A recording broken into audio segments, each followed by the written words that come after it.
Hello, everyone. Welcome to Royal Black and Elite. I'm Lady T. I want to welcome all of my Royalers. Hello, members. Thank you all so much for being a member. And I want to say hello to you visitors. If this is your first time, welcome. Now, my analytics tell me about 80% of y'all watch all the time, but you're not subscribed. So definitely do that so you won't miss a drop of my lectures. And today's lecture is going to be more of a tribute to a company that is going out of business, at least closing a school there in North Carolina. They will have some other schools, but we never talk about this business. And this business is very important in the Black community. Dudley Cosmetology. Now we know Dudley products. If you got your hair done back in the early, 80s, Dudley is really something that you used to use. But in the early 1960s is actually when they got their start. They will be closing their Dudley Beauty College in North Carolina. However, it's in Greensboro. However, they will keep the beauty colleges open in Washington and also in Chicago. So those schools will remain open. But I want to give you a little bit of history about the Dudley School. And again, just pay a little bit of respect to a man and woman, a wife and husband who came together to build one of the largest hair care products and skincare product Black companies in this whole country. And again, we don't talk about them enough. So it began. Let's start with Joe. So Joe and Eunice Dudley are the founders of the Dudley Hair Care product company. Joe was born on May 9, 1937, in a town near Beaufort, North Carolina, and he attended North Carolina A&T State University, where he majored in business administration. Now listen, when he was 20, he traveled to New York and he was looking for a job, but instead he met a salesman, and his name was Samuel B. Fuller. And Fuller had a hair care product, and he was selling it. He had a hair care line, and all Joe had to do was invest $10 to get the products and start selling door to door. And that he did. He made enough money to pay his tuition. And so he would start going back and forth to New York. This is where it was to sell the Fuller products. That's where he met his wife, Eunice. Now, her original name was Eunice Mosley, and she was also selling Fuller's hair care products. Now, she was attending Talladega College in Alabama, and the two were married only a year after they met in 1961. I like it how they used to do it back in the day. If they met someone, they loved someone, they went ahead and got married. And 30, 40, 50 years later, they have a legacy. I see people nowadays dating and being engaged for like 7 years. What is that? So they got married right away.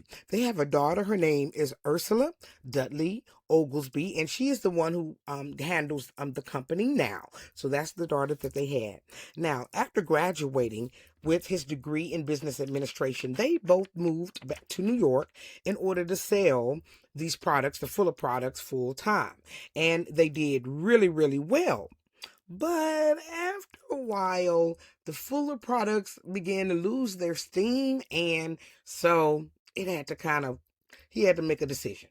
He went back home to North Carolina, and they began to create their own product. He and his wife. Now, they were mixing this product up in the kitchen. And because of the rules, they said, listen, this is not healthy. You can't do it. You can't sell it, mixing it out of a kitchen. And that's when they bought their first building, and they started making the products there. And it was called the Dudley Beauty Center and Salon. That was there in Carolina. From that day, they opened their doors. They were successful.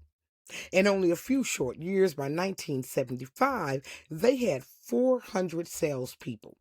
So again, we don't talk about these people enough, but this is very exciting to know that a husband and wife work together to build a company that is still alive today, the Dudley Hair Care Product Company. Now, they also opened a beauty school and a chain of beauty supply stores throughout the Southeast U.S. Now, for a while, Dudley actually ran his business and he still helped out Mr. Fuller. So he kept selling his products and helping, but eventually he did buy Fuller's rights to the company in 1975 and he took over it completely. So he moved back to Greensboro in 1984, and there's where he lived out the rest of his life. Joe passed in 1988.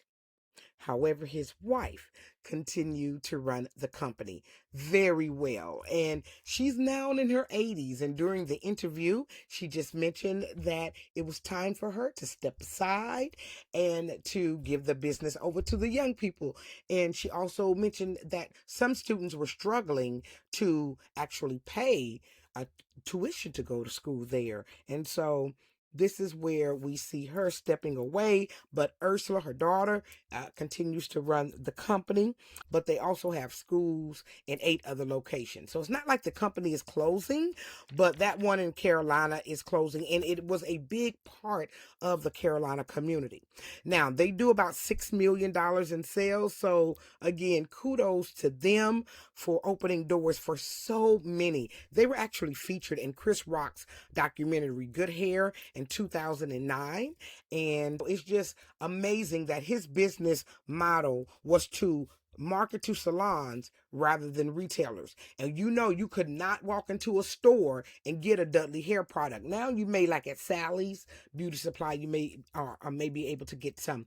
They do sell their product kind of regionally more so now.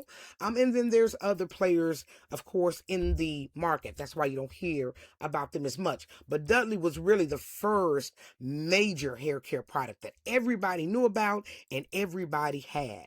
So I want you to put your comments down below. What do you know about Dudley hair products? Our black hair products have come such a long way dealing with more natural hair care products, but they really were the forerunner. So tell me, did you ever sit down and get your hair done with a Dudley product? Or did you use it yourself personally? I want to thank you all for joining me for another great episode as we paid honor to Dudley Hair Care products today. I hope that you learned a lot. And of course, my lessons are always for educational and entertainment purposes only. And the Fair Act is in use. Now, I have tons of videos, over 300 now, over 51,000 subscribers, over 2 million views. You all, thank you. Thank you so much for taking some time out of your schedules each day to join me as I talk about royal and elite black business owners throughout history who we don't always know about. And this platform gives me that opportunity to be me, to be real, and just like we just talking about stories that are so hidden in history. And I hope that you have enjoyed it and learned a lot. Put a like down below for me to let me know you did. It pushes it through the algorithm. And if you hype me up, that even helps me even more. So I appreciate you listening today, learning in our lesson today. And of course, keep learning by clicking down below. I've left some great lessons. The person who founded the perm, as well as the person who created weave. I'll left it there at the end card for you. So thank you for joining me for another great episode of Royal Black and Elite. Have a great day.